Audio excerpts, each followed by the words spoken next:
sa mga diwata na naninirahan dito ngayon, sana sa huling pagkakataon magparamdam na kayo.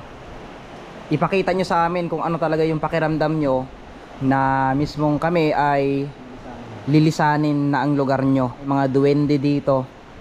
Kung meron man ditong mga kakaibang nilalang na nabubuhay, ay it's time para magpaalam sa inyo.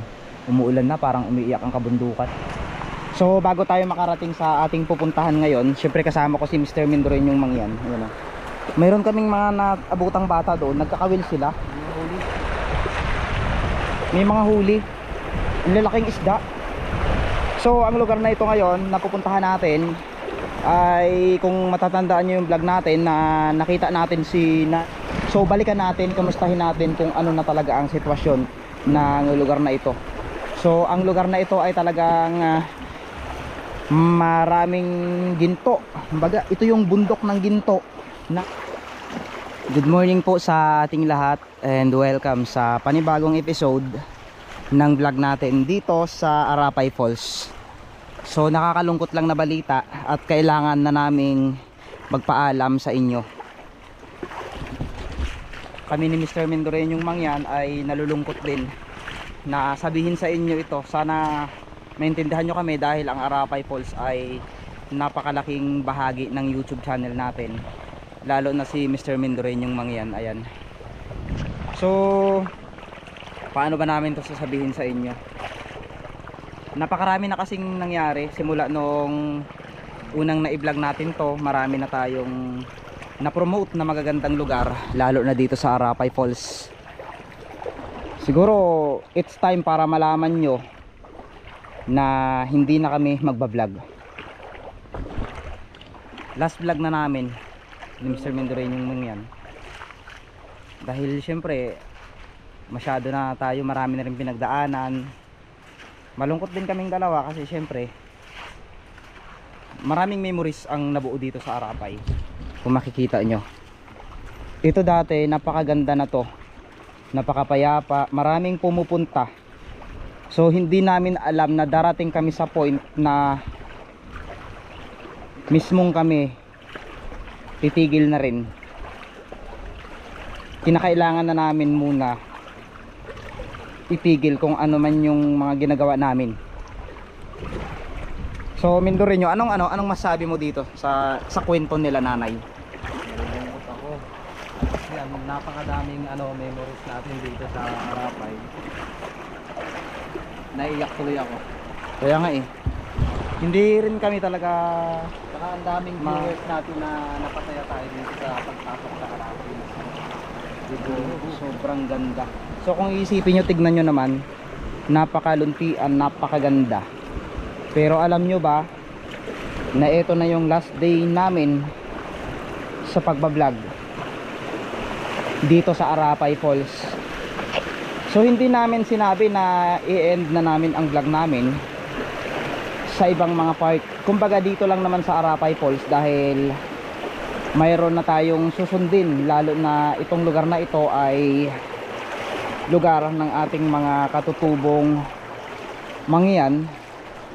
Isa rin sila sa naapektuhan, lalo na nung dinagsaan na ng mga tao ito. Kabuhayan nila nawala dahil sa mga tao na pumunta, at syempre sa mga maling paniniwala ng iilan. Nakakalungkot, no? Biglang tahimik. So sana maintindihan nyo kami mga kalahi na hanggang dito na lang yung pagbablog namin dito sa Arapay. So nagpapasalamat pa rin kami sa naging part ng journey namin dito. Syempre kay Mendoreñong mangyan, kay Kuya Joms, kay Mindoro Adventures. Sobrang dami, ang hirap isipin. Hindi namin alam kung itutuloy pa namin itong vlog namin na ito ngayon, kasi masama yung loob namin na darating pala yung araw na kahit gaano kaganda yung lugar, mawawala at mawawala pala. Diba, ang tahimik, ang payapa na.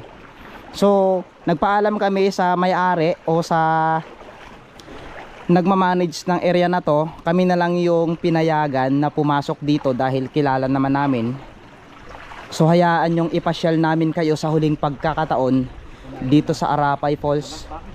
Tignan mo yung balahibo mo. Nagtataasan kanina pa talaga. Ano yan balahibo mo? Tignan nyo yung balahibo ni Mr. Mindurin yung mangyan. Pag nagpapaalam ka parang ano, tinan mo, mataas. 'Di ba? Siguro nalulungkot na rin yung mga diwata, mga elemento. Sila. Ano ba yan? Para akong ano. Tignan nyo yung ano niya kasi. Tignan nyo yung kanyang, oh 'di ba? Parang nalulungkot din. Siguro naramdaman na ng mga diwata, ng mga elemento, ng mga nakatira dito na syempre naging part na rin sila ng journey namin dalawa ni Mr. Mindurin yung mangyan. So kung makikita nyo, siguro ngayon recommended na itong area na lang na ito ang pwede nating pasukin. Wag na doon dahil restricted area na. Sundin na lang natin kung ano yung mga bagay na mas maikabubuti ng ating kapwa. Ano, wag nating unahin yung sarili natin sapagkat hindi mahalaga kung ano yung gusto natin ang mahalaga, at importante pa rin yung kapwa natin ay maging maayos sila.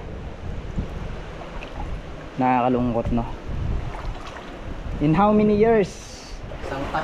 Isang taon nating inalagaan ng Arapay. Grabe, no? Nakakalungkot. Whew!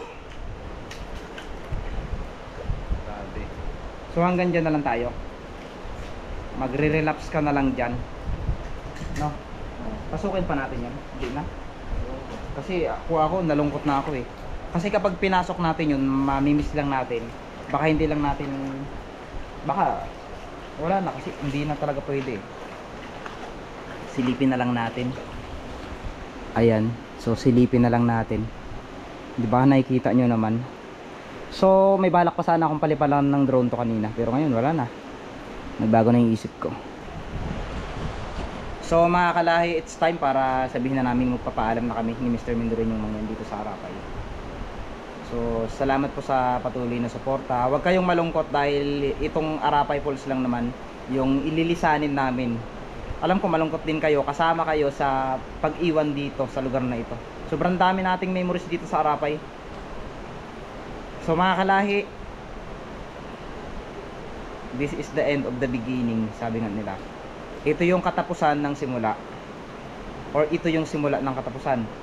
Mali, joke lang. So sige, dahil dyan update na lang namin kayo sa mga susunod kung ano yung nangyari. At syempre sana mamahala dito kay nanay ay bibigyan na rin natin ng konting tulong para at least kahit papaano ay magkaroon din sila ng sariling dahil wala silang hanap buhay ngayon. Sa mga diwata na naninirahan dito ngayon, sana sa huling pagkakataon magparamdam na kayo. Ipakita nyo sa amin kung ano talaga yung pakiramdam nyo na mismong kami ay lilisanin na ang lugar nyo. So magsilbing alaala na lang sa amin tong lugar na ito. So maraming salamat sa inyo mga diwata, mga elementong nakatira dito, kung may mga duwende dito. Kung mayroon man ditong mga kakaibang nilalang na nabubuhay, ay it's time para magpaalam sa inyo. Umuulan na, parang umiiyak ang kabundukan. 'Di ba? Gustuhin man natin na pumasok doon, pero wala na. Marami nang ipinagbabawal, no? Ang ganda kasi ng Arapay, no? Isipin mo, napakaganda. Ito yung kanal ng kanal ng ginto. So, itong kanal na ito ay punong-puno ng mga kayamanan, na kung saan ito ay kumukonekta doon sa pinakamalaking butas sa gitna ng kabundukan. Na alam nyo ba na ang gitna ng kabundukan na ito ay mayroon daw isang napakalaking butas na doon nagmumula ang mga ginto. So dito, ito daw kapag binagsak daw ito, pag sinira ito, may pagkakataon na libu-libong tinulada ng ginto ang makukuha dito. Saka napakarupok na daw. Marupok na to. Parang yung ex mo.